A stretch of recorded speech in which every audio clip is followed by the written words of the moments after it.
over there. I'm not gonna step back. This is a public sidewalk. I'm not. He not resisting or nothing. You, I ain't. Look, they bugging for nothing. Is that on record? I'm telling you, dude, you're messing up. Yeah, I'm recording all this. 5, 4, 3, 2. Hello guys, how was your week? I hope you're ready to see some interesting incidents. But before we begin, as is tradition, please support me with your likes and comments, and let's get started. At this point, if he keeps talking, I can take him out, put him in handcuffs, then it will be alright.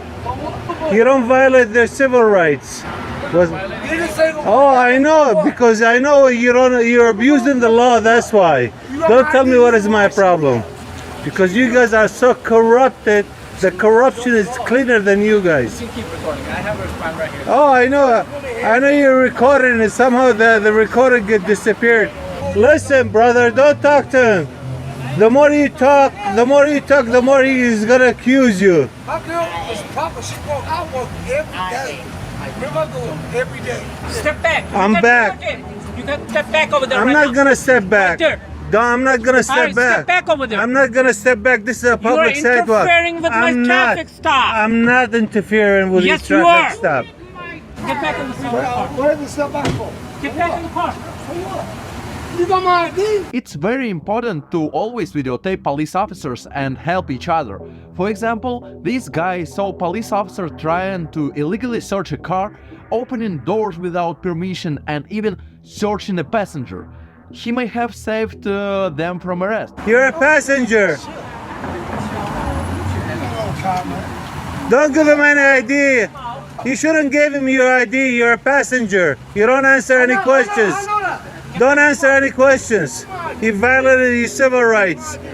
They think they're above the law. You're not the driver. Do not give any consent for the search of the car. They might plant something inside your car. Why you open the door? Why don't you open the door? Did I ask you? You're a tough guy, huh? You got your badge, you think you're better than them. You can stand over here and abuse the passengers. What happened? What's your name and badge number? My name is Zenaldine 18172. That's All right, thank you. What's the problem? No, you gotta learn from your partner over here. He's a you're a scumbag. You're a scumbag. You're a scumbag. You shouldn't be a cop. You can go to hell. You can go fuck yourself. You a piece of shit. That's what you are. And the next cop wasn't even fired from his job for using force during an arrest.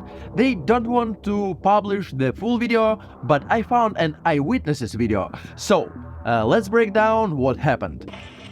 You want to step on out for me? Nah, I got election. Okay, you can step on out for me, okay? Step on for what? You playing your music? Yeah, you playing your music. That's a local law. Okay, listen. I'm not arguing. You want to get out or not, okay? Oh, yeah, sure. I don't got to argue. Okay. You got my music. Okay. You giving me a ticket for my music. I don't. That's a form of arrest, okay? Do it Once Mr. Moore repeatedly refused a lawful order to exit the vehicle, the officers acted within their training and within policy and the law to take steps to quickly and safely get him into handcuffs. The struggle continued only as long as Mr. Moore refused to give up his hands for handcuffs. The way in which officers interact with individuals in our community, not only traffic stops but in other encounters, will be a point of emphasis in our training moving forward. We've already received requests for internal affairs file. We cannot release that because of the law that we shared with you, being the New York Civil Rights Law 50A. This video was taken at an official appearance by the chief of police. He edited the video and made it look like the driver was listening to music loudly and resisting arrest. And all the cop did was tackle him a little. But here's what really happened. It is a form of arrest. Hey, he's telling the truth, man. If you got nothing on, you get out of the car. got nothing on me, but get the fuck out of the car, else you're gonna spray it. Why?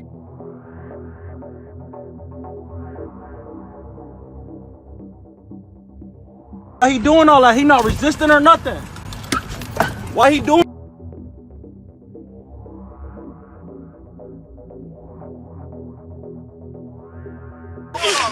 Hey, give up your hands! Hands! I got these kids. You're an idiot, man. You're a complete idiot. Good job taking a ticket to a trip to jail.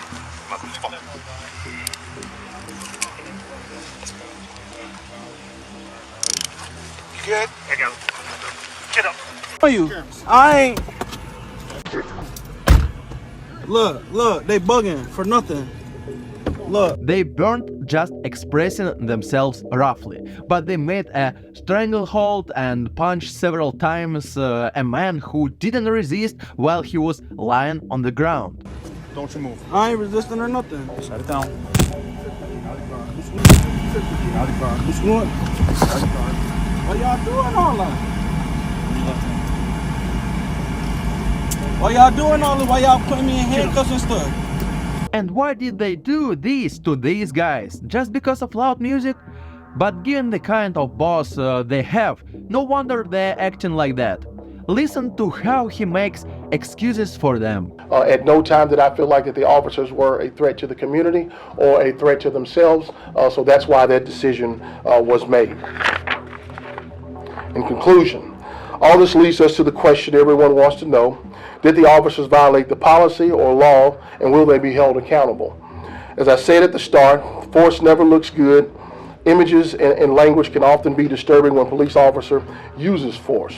As part of our internal review, I have reviewed this incident through 3 lenses: the law, SPD policy, and our training. In summary, I have determined that the language and initial manner of interacting with Mr. Moore was not consistent with the policy or my expectations of how officers should interact with the public in a professional way, and for that, the 2 officers have been disciplined.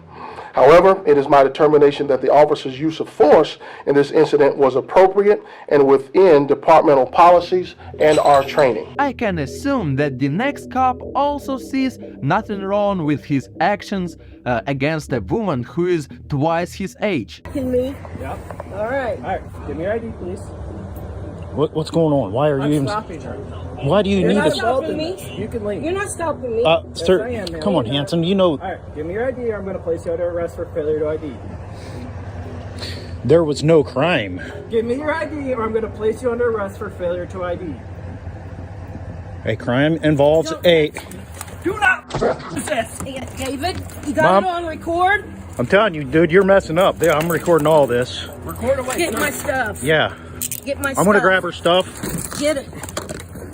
Everything. You're hurting my wrist. You need to be careful with the 67-year-old lady, young man. You really need to do Get that. out of my face now. Dude,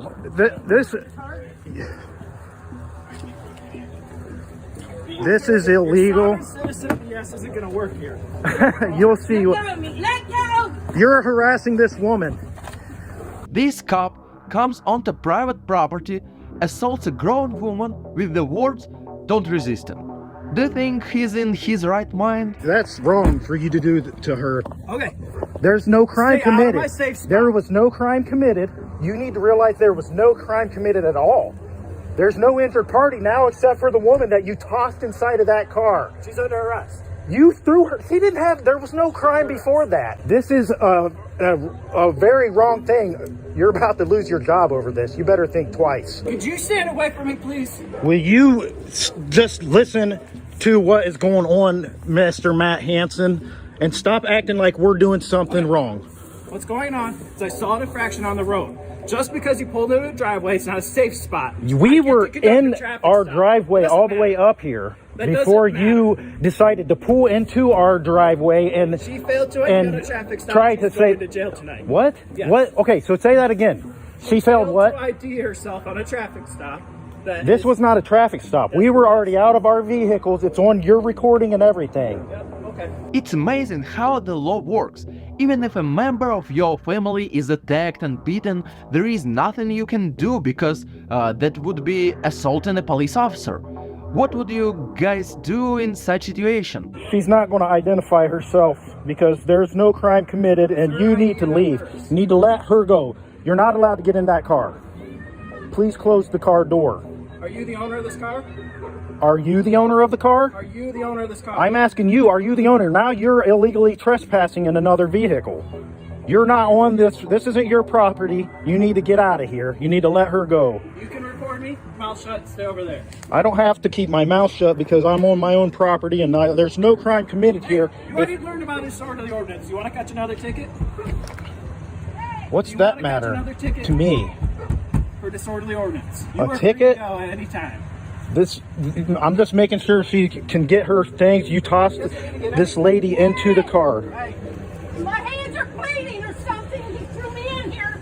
Who is this? Hey, you know who I am. Listen, can I get your ID out of the... I'm just standing here recording this for news purposes. And the next story is about how cops think they can do anything even when they are not on duty. I recommend watching it, and let's discuss what happened in the comments. Former DeWitt police officer will stand trial on 3 felony charges. He is accused of pulling gun on unarmed black man while off duty. Chad Vorse, who is accused of pulling a gun on an unarmed black teenager last year, to stand trial on 3 felony charges. In April, Attorney General Dana Nessel's office charged Vorse with 1 count of felonious assault, 1 count of felony firearm possession, and 1 count of misconduct in office for an incident in January 2021. And I'm just delivering newspapers. Just doing my job, I'm just doing me. I'm just doing me. What is that? What's the difference, bro? Newspapers. I'll be out here every single night. Every time I'm out here, a cop say something to me. Each and every single time. Every single night I'm out here delivering newspapers. What are you talking about? I'm not out here stealing. I'm not out here doing anything. I'm out here delivering newspapers, bro. Unfortunately, not all of the footage of this incident made it onto the internet, but you can Google it and see that everything I tell you about is true. Vorse, while off duty, is accused of pulling a gun on a 19-year-old black man who was delivering newspapers for the Lansing State Journal. Vorse was fired in May, but an arbitrator forced the city of DeWitt to rehire him in December, which it did, but not as a police officer.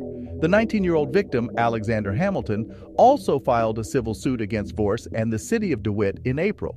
His attorney, Dustin Kuntz, said he thinks the Attorney General is undercharging Vorse. Just after 7 a.m., Vorse was taking his teenage son to school when he saw a gray van in his neighborhood that he found suspicious. Vorse approached the van in his red pickup truck wearing civilian clothes and asked the driver what he was doing. He was off duty at the time. According to Vorse, cars had been getting broken into near his home, and he thought the driver fit the description of the suspect. The driver responded with, "I'm just doing me." It's a black male hanging out in the area. He said he's just doing me, and he needs to be checked. The plate's covered up with dirt, so I can't get it. Vorse followed the driver, Hamilton, who later said he put his vehicle in reverse to try to speak with Vorse, but when he reversed, Vorse did too. Vorse later said he thought the man was trying to ram him. He just tried to ram me. Just tried to ram you? Yeah. Just tried to ram 602? The call goes from a black man who says he just doing me and for some reason needs to be checked out to a black man who is allegedly trying to ram the caller. The thought of this brain killing an innocent man sickens me. Vorse got out of his vehicle and pulled out his gun, pointing it at the driver. He told the 911 operator he was going to go shots fired if he does it again. He's trying to ram me. Trying to ram 602 again. I'm going to go shots fired if he does it again. He's going to go shots fired if he tries to ram 602 again. They ended up at a Sunoco gas station, where Vorse blocked Hamilton's vehicle, identified himself as a police officer, and demanded he exit, pointing his gun at him. A City of DeWitt police officer and a Michigan State police trooper arrived shortly after. Hamilton was the one who was detained.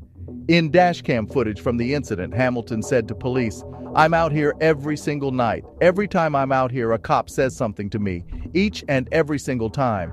I'm out here delivering newspapers." And the following video can hardly be called an arrest. It looks more like assault and torture of an unarmed man.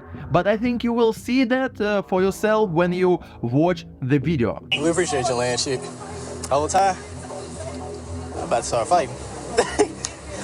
I got tired. I like, look, nigga, we ain't finna keep doing this. This me trying to subdue your ass and you ain't going. You seen Big, you take some hits. But originally, yeah, he kept walking over here. We kept telling him, like, man, turn your ass around. I put him in an armbar. And he just up there looking at him. I wasn't even thinking about all that. Realistically, all I knew is if he got up again, he was gonna get dropped again. Cause he walked over and he tried walking towards McCarty. He tried walking towards McCarty. Extended stay motel, Sarge.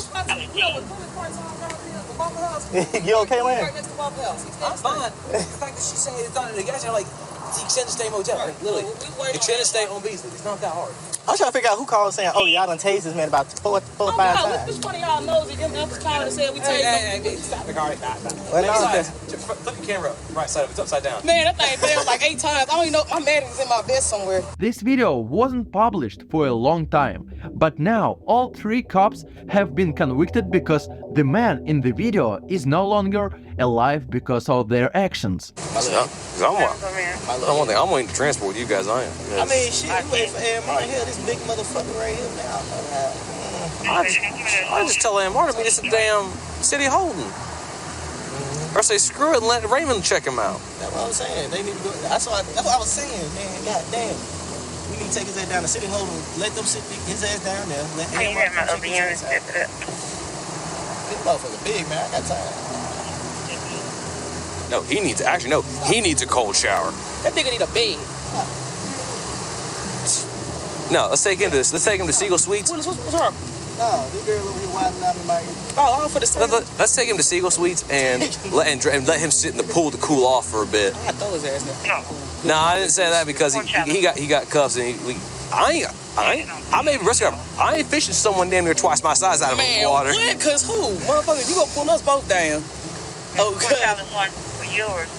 The city of Jackson released body camera footage of the incident and shows officers tasing Muriel several times as they try to handcuff him. Muriel can be heard repeatedly urging the officers to stop. 4, 3, give me your other hand. I remade this video 3 times, but YouTube won't let me show it to you even with censorship. But I have to share it with you, so I'll retell it as a story. The incident appears to begin on the night of December 31st, when Muriel was told to leave the property of the extended stay hotel on Beasley Road. Officers can be heard on body cam explaining to their sergeant that the security guard at the hotel had told them that Muriel had been harassing pedestrians in the parking lot and that the security guard told Muriel to leave at least 8 times. Muriel would eventually leave the property, but later returned while officers were still on the scene. That's when he was tackled to the ground and repeatedly tased. The officers later told their sergeant that they had no choice but to tase him. Attorneys for Muriel allege he was tased over 80 times during the course of his arrest. He would also be cuffed 3 times. Muriel eventually passed out and was placed in the back of an officer's police car. An ambulance was called, and once it arrived, chest compressions began. The 3 officers involved in the arrest were indicted by a grand jury on May 12th. Willis and McCarty are charged with second-degree murder, and Land is charged with manslaughter. Friends, write your opinions in the comments. I think we have a lot to discuss. I promise I'll read every comment. And I'll add all the links to the original videos in the pinned comment to this video.